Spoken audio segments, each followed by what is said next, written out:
What happens when burnout pushes you past your limit and you actually listen?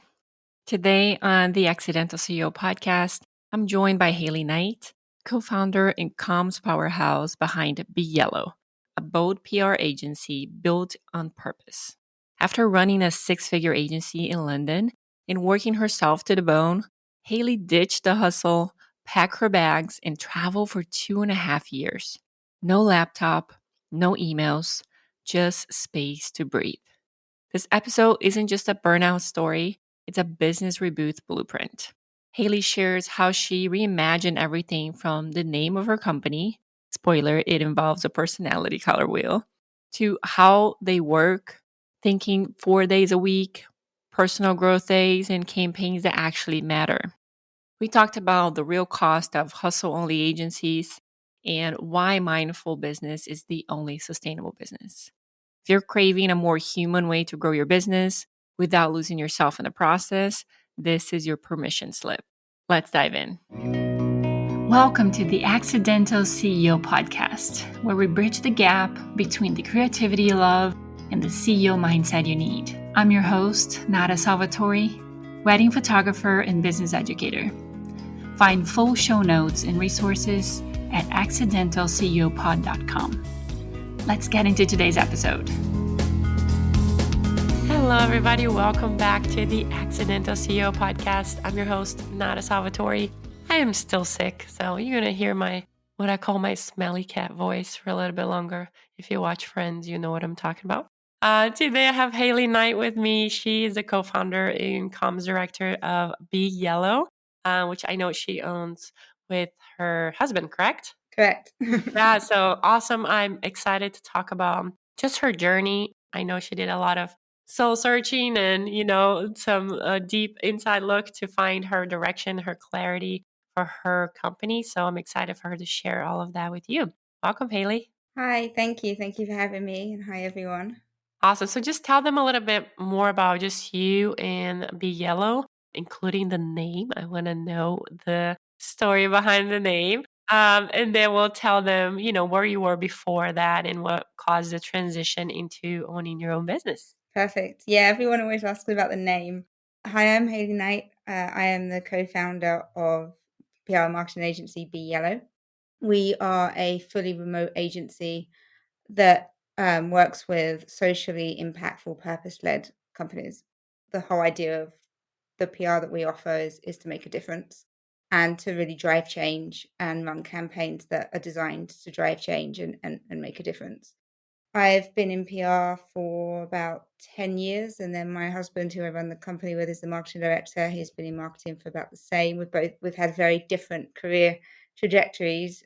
He's worked in one company as a marketing manager at a record label for several years, and I sort of hopped around different companies. I'm also a TEDx speaker, and I was listed as Elle Magazine's 23 under 30 entrepreneurs. That's amazing. What was the TEDx talk about?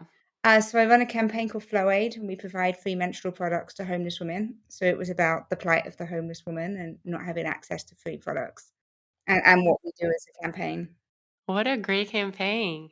So share a little bit of your journey from transitioning from, a toxic work environment. That's something you mentioned, in your 20s and then like deciding to just have your own PR agency. What was the kind of moment that propelled that change for you to take that leap and all the steps that you took to do that? So I fell into PR by complete accident. I had no plan to go into it. I didn't even know what it was. I studied English literature and creative writing at university, and I wanted to go into journalism and broadcast journalism. And I started working at a broadcast tech company that was linked to the BBC. And this was before YouTube. This was before video platform. Really showing my age here. And I was working across with PRs, and I decided that I wanted to be that side of the fence. I wanted to be the person coming up with the ideas and pitching the campaigns and working with the companies to help build them and build their profile. So I took an internship at a company. It was a tech company. Genuinely, as you said, the most toxic experience I've ever been in. The boss, the manager, the directors, It was very male heavy, cis male heavy, very competitive, very, very toxic. And it was led by my boss was just awful. And it was back when there wasn't really any measures in place for employee engagement or employee well-being. It was dog eat dog, and it was very corporate, and it was not the world that I wanted to be in any shape or form. However, I did learn a lot over the course of 2 years that I was there. And then while I was made redundant there, and I found a job at an actual PR agency in London, and that was my first real experience of working in PR from an agency side, which is what I wanted to do. And so I was there for a few years, learned as much as I could. Again, not the most engaging experience in terms of workplace, but I learned a lot, and I learned a lot of how I didn't want and how I felt an agency shouldn't be run as much as I did PR. And it was during the recession, and I decided to go freelance because there were more opportunities at the time, and it led me to realizing like I want to do this like myself. I want to set up an agency that can empower people. And so I started my first agency, Boxed Out PR, and I ran that for about 6, 7 years, including over COVID. It was very successful. We built a six-figure agency in London, a small agency, granted, and it was predominantly just me. By the end of COVID, I was incredibly burnt out. I was tired, and I was desperate need for a break. I was very fortunate and very grateful that I was able to continue to work over COVID, and we were busy over COVID, and I will always be grateful for that. But me and my husband were both burnt out from our careers, and we decided to travel. And we packed up our lives in London, and I closed the business down. Marcus quit his job. He quit his job twice because of COVID and lockdown. And he put his resignation letter, and we went back into lockdown. He was like, maybe not. So it was very turbulent, and also during the time we were trying to get married, and we had to move our wedding 3 times. So it was an Oh my incredibly goodness. stressful experience and stressful period for both of us. And by sort of summer of 2021, we were both like, we're done. We're done with this. This is not how we want to live, work, or be. And so we used our savings to go traveling, and we went traveling without working for 2.5 years. It's amazing. How did you guys manage to did you have to do some work in between, or were you able to just use the savings? We used savings up until the point where we were both like running out of money, and we probably need to go back to work, but we don't want to stop traveling. How do we make this work? But over that period, I really did take a break. I reassessed everything especially about my work life. I was a workaholic. I was working every hour in the sun. I was working unproductively. I was working manically. It was affecting my relationship. It was affecting my friendships. It was affecting me, and my mental health. And I'd realized that I had created a business that I had got into business not to create, if that makes sense. Yeah, And yeah. it was very eye-opening. I remember there being a period, a day we were in Sri Lanka, and we were walking through this park. And I think that I hadn't been working at that point for about 6 weeks. I had no work at all, and I dropped everything. And I just remember this like moment of clarity coming over me and being like, this is incredible. This is incredible feeling. How do I maintain this with work? How do I create a work-life balance that works for both me? Because I don't come from money. I have no money. I need money to live. Like I knew at some point I would have to go back to work. I knew at some point the savings would run out. So it wasn't about, oh, how do I maintain this lifestyle of traveling forever without working? That's never an option. But it was very much, I want to feel like this more than what I want to feel like I was feeling. Do you feel like you'd have gotten to that conclusion if you haven't taken the time to step out in like because you knew you were burnt out, but like did you have a good idea of how bad it was? Not until I stopped, not until probably that moment. And I think if it wasn't for COVID, and I think I would have just continued.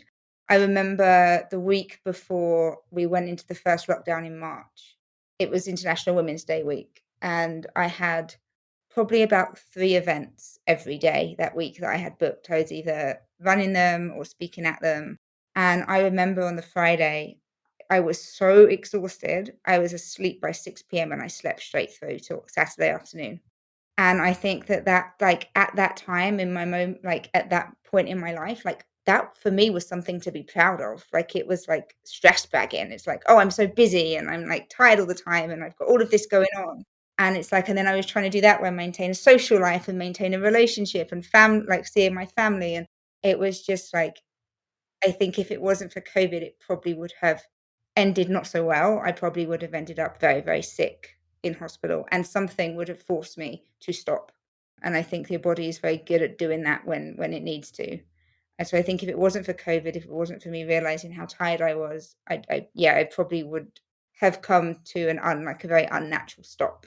Yeah, that's, whenever we don't take the time to do it, our body just does it for us, right? Oh So yeah. probably heading in that direction. So, given that you had the opportunity to go through that experience and take a true break and really spend the time thinking and getting some clarity, what are some of the things that you recognized were happening and that you wanted to make a change when you came back to work to kind of maintain that feeling of enjoying life without, and still making some money, but without having to take away all your energy by doing the work? It was very, very, very important to me that I had a work-life balance that tipped in the favor of life. And I knew that I wanted to continue travel. Traveling for me was always a dream, and I still can't believe to this day that I get to do it on a full-time basis. I was very centered around creating a business. Like, I'd spent 2.5 years traveling around the world, Europe, Asia, South America. I've always been very geared towards helping people and making a change, but it sort of opened my eyes to how much change there needs to be in this world, and sort of the difference that needs to be made. And though I'm not naive enough to think that one person can do that, I felt that I could definitely try and do my best. And I think it was just a combination of really wanting to live this lifestyle and really wanting to help people and businesses. And that's where Be Yellow was born. And I realized I didn't answer your question about the name. I have ADHD and I ramble, excuse me. I go off on nice little tangents sometimes, so I apologize. So the name Be Yellow actually comes from, there's a book I read called Surrounded by Idiots, and it's written by a psychologist, I think, and he splits personality types into 4 different colors: blue, green, red, and yellow. And it tips the scale from red all the way to yellow. So red is sort of very narcissistic personality type, down to blue, which is very, like, organized and structured. Green is a sort of a mix of blue with creative, and then yellow is just like in her own little world, doing her own little thing, which is can be me, very me sometimes. And it's also very, like, positive and light and fun, and that's what I wanted the energy of the business to be encompassed by. Is like the yellow energy that he describes in this book, and, like, very creative, very positive, very change driven, and, like, very idea driven. And then also it brings my personalities into it as well. So Be Yellow is very much, that's where that stems from. And it also encompasses what we're trying to achieve as a business, is, like, very based on well-being and energy and positivity and creativity. So it is a perfect fit. And I actually created the name Be Yellow way before I decided to come back to work and set up the agency. I was like, if I have another agency again, and at the time I didn't know what I was going to do, I was like, it's going to be called Be Yellow. We're going to rebrand, and we're going to rename it, and it's going to be Be Yellow. I remember Marcus saying, but Boxed Out PR has this, like, huge brand attached to it. People know what it is. People know it. I was like, no, it doesn't work for me anymore. Like, I've left that. Like, it needs to be different. And so Be Yellow was born. I love that story. That's a great story for the name. Well, how many clients do you guys work with in a monthly basis? So we're very fortunate to have ongoing retainers of clients. We have built great relationships with them at the moment. So I was very lucky when I came back to work, was able to reach out to a few of my old clients at Boxed Out PR, which I thought fit the ethos of Be Yellow, and some of them came back on. We work at the moment, I think we have a small team. There's 3 of us, and we're expanding. We have, I think, around 8 clients right now on a retained Mm-hmm. basis. So very manageable between the three of you. Very manageable, That's good. and very and amazing clients as well, all sort of making a change in one way or another, or driving towards something. So, what's some of the lessons that you learned from that initial challenge of setting up a PR agency, especially during the recession? And then how did those lessons kind of shape the approach to your approach to business today? Don't work until you're burnt out is probably the biggest lesson I've learned. No, I think for me, is the biggest lessons I've learned is setting boundaries.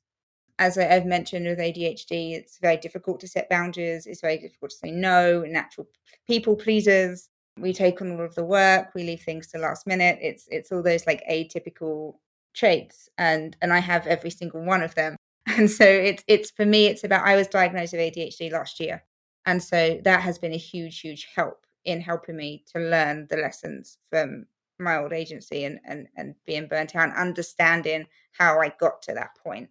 And so for me, it's been very much about setting boundaries, turning down contracts that aren't right, turning down clients, saying no to clients. Also, things like planning better, making sure that my days are planned out using, I use ClickUp now, sometimes more effectively than others, but to plan and make lists and keep on top of things. I've had to learn a brand new skill of like delegation and management of my employee, because I've never had that before. I've worked with freelancers before, but I've never had like a full-time employee. So understanding how to manage and delegate that is a process, and still is a process, and always will be a process. So I have learnt a lot. I'm It's still ongoing. A lot of it is ongoing. It's also about managing like outside influences like my anxiety and impulsivity, and like making decisions. It's like I feel like I'm coming in very fresh and very new, and sort of have been putting things in place. And one thing I never did put in place with Boxed Out PR is like from the beginning are these strategies. And so I have been very aware of doing that with Be Yellow. And I think it has played out really well. Yeah, there's a combination of things that a lot of times lead to burnout. One is very common for entrepreneurs to have ADHD. I'm finding out as I do my own research and interview some people on the podcast.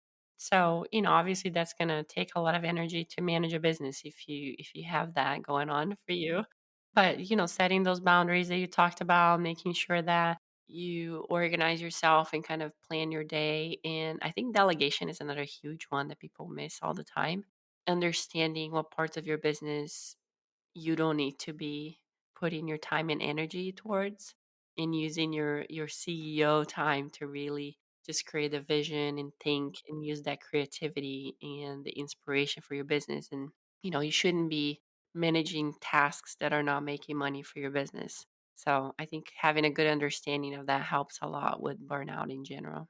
No, I agree. I think that's another lesson I've definitely learned is like busy work and avoiding busy work. And I am a manager now. I am a boss. I am a director. With Boxed Out, it was just me, so I was doing everything all at once. And now it is trying like that delegation of no, actually, you have to do the PR work. I need to be out looking for the new clients and doing the proposals and having the meetings. And as you said, doing things that are going to make the business money, that are making it grow. I absolutely couldn't agree with that more. You are not failing. You're foggy. Something is off in your business. You're spinning your wheels. You're buried in tasks. You're second guessing every single decision. Burnout is not always about doing too much. Sometimes it's about not knowing what actually matters. Chaos to Clarity audits are $97 deep dives where we cut through the noise and figure it out where your energy is leaking and why. No templates, no to-do list, just one sharp human conversation to help you name the real bottleneck, see what's in your way, and finally feel confident about what to do next. You walk away with fewer tabs open in your brain and more calm in your body, because clarity isn't a luxury. It's a requirement for growing anything that lasts. Are you in? Go to accidentalceo.co/chaos. That's accidentalceo.co/chaos. I'll see you there. Talking about very specific strategies to create that mindful workspace, for to achieve that balance that you guys are looking for, can you think of 2 to 3 very tangible things that you guys applied when you came back from your break and you have, a better clarity of what you want? Like, what are 2 or 3 things that are like, okay, here are the things that we're going to follow from now on? So one of the biggest things is that we have 4-day work weeks, and it has been game changing for us as an agency. Each of us, the three of us, have different days. So Marcus takes Tuesdays off, Sarah takes Wednesdays, I take Thursdays. And we use that day specifically for professional and personal growth. So it's not a day where we can go and do what we want, lay in bed all day and sort of flimsy around. It's more so like we go and learn and we train. We'll listen to webinars, podcasts. Like I have my day tomorrow, and I have a whole plan of things I'm going to do tomorrow, from writing to listening to podcasts and things like that. And then we report back to each other at the end of the day of what we've learned during that day, what we've discovered, what we've read, listened to, and created. And it keeps us on top of our game, and it keeps us fresh, and it keeps our ideas fresh. It increases our productivity levels. The second one is we implement focus periods. So I'm not so good at this. We have dedicated 1 to 2 hours a week where we just have focus periods where, without interruption, without disruption, we get on and we do the priority work that either we haven't had time to do or work that we desperately need to do, and we complete it within that time. And it just reduces stress, it reduces intensity and anxiety as well. And it just means that we can consistently keep on top of things. I think they're two of the best strategies. Obviously, the remote working, like being able to split our time between traveling and work. And one thing, again, another lesson that I've learned, or I'm still learning, is just mindful working, taking regular breaks, making sure you have a lunch break, sort of being realistic with your workload. Like, in my opinion, like, you don't need to work 8 hours a day, 5 days a week. It just creates more work rather than minimizes. There's always stuff to do, right? There's always so much stuff to do. And you're always going to find work to do when you have more time to do it in. So it's about sort of like, okay, I can do it in these 4 hours and condense it into these 4 hours. And this is where my lessons from the planning have come in. And I know, and then I've got the rest of the afternoon to go and enjoy, and I can just keep on top of emails knowing I've got all of the big work done. So it's very mindful. I had this situation. I was staying with my friend in Granada a few weeks ago, and I bought this cake, and it was vegan cake, and I'd been dying for cake for ages. And it was strawberry and cream. And I was working at my laptop and I was eating it, and my friend said, "How's the cake?" And I was like, "Oh, it's good." And then I sat there and I was like, I've had a couple of mouthfuls of this cake and I couldn't actually tell you what it tastes like. I haven't actually been present with the cake because I've been working. So I shut my laptop down and I sat and I enjoyed the rest of the cake. And I was like, this sums up everything about what mindful business and mindful living should be. Yes, that's a great example. I really love the concept of that learning and personal developing day that you guys establish. That's really amazing. Like, I do that for myself. Something new that I started doing that this year, like I have my Thursday mornings kind of blocked for my learning and curiosity day. So all those podcasts that I can get to listen to, or a book that you mentioned, maybe it's a long email that I really want to take the time to read and pay attention, but I don't get to it during, those other days. And I have a list pad here on my side, and it says Thursdays. And if something comes to mind, or if I run into something, I just put it on my Thursday list. And then when Thursday morning yeah, and then when Thursday morning comes, I just go through that list of things that I wanted to check, and to explore a little bit more, or is a course that maybe I purchased and I haven't had time to go through it. So I keep my Thursday list here by my computer, so when something pops up, I can put it in there. But I like that you guys come back together and kind of share what you've learned. I think that's very important, because you can learn from, other people can learn and then teach you. You don't have to take the time to go through that. So you kind of multiply the power of learning by doing that, which I think is a very cool strategy for, if you have a team in your business. And I really like the idea of that focus time too. I don't know if have you ever tried the Pomodoro technique, where you like work Yes. for 15, take a break? Does that work for you? Yes. No, I definitely try to implement that. I've started to set alarms for breaks, because I am very bad at taking them. If I'm sort of get into my focus mode and I'm focused on something, I could work for like a couple of hours and not drink, eat, take a break. it's too much. So I started to like set alarms. And so, yeah, no, I definitely am in line with that. And I also make a point, and I tell my coaching clients this all the time. Like, when you're eating your lunch, I work from home too. Like, take a break. I go all the way to the kitchen to eat my lunch. I sit on the kitchen table. I might watch something while I'm eating my food, just to like get away from actual work, even though I'm inside of the house. I refuse to eat in my office. Like, you cannot eat in your office. Kind of separate, even if it's just 30 minutes. You don't have to take a whole hour if you don't want to, but take that time to step away from your desk, from your workspace, and kind of give yourself a little mental break, time to recharge and be present, like you said. And then you can come back to work after that. So I really love the strategies that you mentioned too. And from a health perspective as well, it's so unhealthy to eat, live, and sleep at your desk. You need that break. It's like when people say that they work from their bed and then like are surprised that they have sleeping issues. Like your brain connects your workplace to work. So if you're working unhealthily or you're working for your lunch, like you're not digesting properly, your body isn't functioning properly, you end up bloated and stomach pain. Like I know I've had that before. If you're working from your bed, it's like your brain can't switch off in the evening, so you have bad sleep patterns. It's all connected. Yeah, I 100% agree. So Be Yellow has really achieved a lot of success in a short period of time. So I believe you guys hit six figures in 6 months. What were some of the key factors and strategies that you feel like contribute to that very rapid success that you guys had? I think a lot of it is everything that I've discussed. I also think it's just the team as well. Like Sarah, my PR account manager, is incredible. And knowing I can trust her and rely on her, especially as a fully remote agency, it adds so much more of a dynamic when you're hiring people because you need to be able to trust them because they're not in the office. You can't consistently manage them. And not that I believe in micromanaging, but from a general management point of view. And so to know that I have someone that I can trust that gets the work done and does it very well and gets good results for clients and has good relationships with them makes such a difference. We had a very extensive hiring process when we hired her. I think just the kind of campaigns that we run as well, like we're not afraid to be controversial, we're not afraid to be loud and bold, and it gets noticed.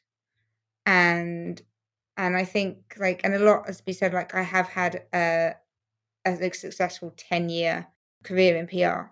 I have a lot of contacts that I've been able to tap into. 80% of our business comes from referrals. I was scared that when I took the time off, the 2.5 years off, that I was going to come in completely new, completely having to start from scratch. And it just wasn't the case, which was really, really cool. I think it is like we are doing things differently to other PR and marketing agencies. We have a very different approach. We have a very different strategy when it comes to both workplace and clients. And I think clients appreciate that. We have the most incredible relationships with clients. And as I said, like we have incredibly strong retainment rates. We were recently voted the best PR and marketing agency in the UK by SME magazine. And for 6 months, like coming up to a year, is just mad to me. Like to Yeah, have yeah. that recognition. And so, but I do accredit it to our team 100%. I have a lot to thank for Marcus as well. Like he manages me, I manage the clients, as we say. Um, but he's incredibly business development minded, idea driven, innovation driven. So we all balance each other out really well with our skills. It's great. And yeah, it's good to have a good team that brings in different skills and strengths. So that's awesome. Talk a little bit more about how Be Yellow is different than all the other companies out there. What makes you guys so different and makes you stand out more? It's a difficult question from the inside. We always get told that we're different. We always get told that we're the better agency, for sure. I think it comes down to the work that we do and the results that we get. We are consistent. We are so consistent with our results, and we're very blue sky thinkers. So we think big when it comes to campaigns. We work with predominantly small clients, but we think big when it comes to campaigns and getting our clients out there. I think, like, one client last month, we gained 51 pieces of coverage alone through a few campaigns. And I think as well is that we put our money where our mouth is, we make change, we drive change. It isn't just about putting out a few press releases and hope for the best. We deliver huge results for small clients, and I think that's what makes us different. I've worked in-house, I've worked agency side, I've worked freelancer. It's just we just have a different way of thinking. It's a different perspective. And I honestly put it down as well to like the 4-day weeks and the spare day to train and grow and consistently learn, that we apply like what we learn and how like the training that we do on a weekly basis, and it benefits clients. We're consistently developing new ideas that we share with clients. And as an agency as well, it's like we're not afraid to put ourselves out there. Like when we launched the company, we sort of launched big and we got loads of coverage, and I think that that made a difference. Like when you can when like if people can like see, monkey do, right? It's like if people can see that you're doing what you practice, what you preach, it helps. Yes, yes. Yeah, I think, like, there's no, like, direct answer to that. It's a difficult question because I honestly, like, it's everything that we do that makes us different. And I think a lot of things translate from how you guys work and the values that you put into your own learning and growth. I'm sure that translates into your clients' work too. So you have the opportunity to, be out there in some pretty important platforms like the TEDx, opportunity in LUK. So what are the main messages, like kind of the core message that you hope to kind of convey when you have these opportunities usually? It's funny because I don't tend to put myself forward for for opportunities like that anymore. I think it's part of the growth that I went through when I traveled. As I said, like, when I was when Boxed Out PR, like, it was a pride platform for me. It was like like a badge of honor to be like in all of these things, doing all of these different platforms and talks and things. And so I was everywhere all at once. And I think that I've learnt sort of like the mantra of like living silently. I put much more energy now into my clients and my team and growing the business.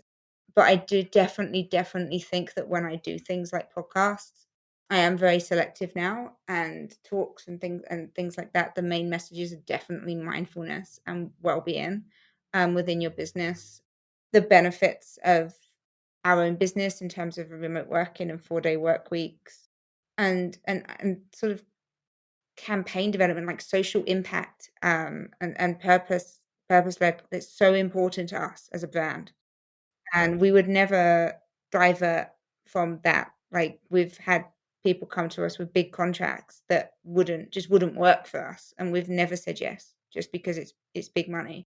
And I always say, like, saving the world doesn't make you money, but it helps you sleep at night.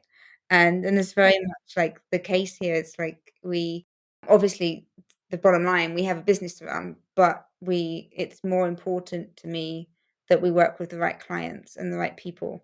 So I think just the key messages is just like mindful business development, 100%. So, for any aspiring entrepreneur out there that really want to create a good business that support their lifestyle, but really want to start putting themselves out there and take advantages of these PR opportunities, what are the main, maybe top two or three advices that you give to them? Start posting on LinkedIn. It's huge platform if you want to get your name out there, your voice out there, or even if you want to learn and connect with people. It's huge. It's definitely an underrated platform for things like that as a social media platform. Find your narrative, like find your USP and your niche, and your messaging, like the why. It's for me, it's all about the why. It's like you are you and what you do is what you do, but it's why you do it is so important. It creates the story, it creates the human empathy, it creates the key message. I call it worldwide view. It's like, what are you trying to achieve? What are your goals? Why are you doing this? Well, what are the changes that you want to make? And that can be an easy answer, it can be a very complicated answer, but it is exactly that. It's the why. It's like I ask clients all the time, it's like, "Why do you do this?" Like, you can talk about what you do all day long and why and how it works and what your goals are, but, like, any person can do that. Like, your why is you. Your why is what, like, unique to you. Is just spend time working out your why. I love that. Those are great tips. So Hayley, tell everybody where to find you if they want to work with you or find more about what you have to offer. I'm on LinkedIn, Hayley Knight. My website is www.beyellow.life. I don't mind a personal email at hayley@beyellow.life. If you want to check in and say hello, they're probably the best ways to contact me. Or Instagram at beyellow.life. Perfect. Thank you so much for spending some time with us today and sharing your journey.